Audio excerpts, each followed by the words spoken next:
தமிழகத்தின் அனைத்து கிராம ஊராட்சிகளில் உள்ள சமுதாயம் சார்ந்த அமைப்புகளின் பங்களிப்புடன் ஏழை எளிய மக்களின் நலிவற்ற தன்மையும் வறுமையும் குறைப்பதற்காக கிராம வறுமை குறைப்பு திட்டம்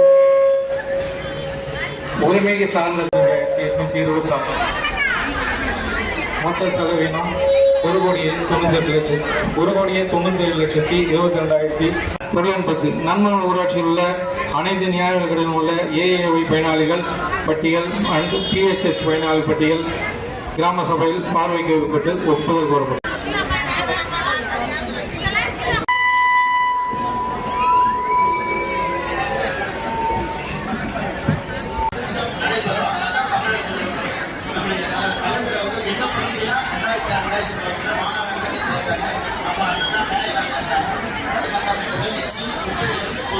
Gracias.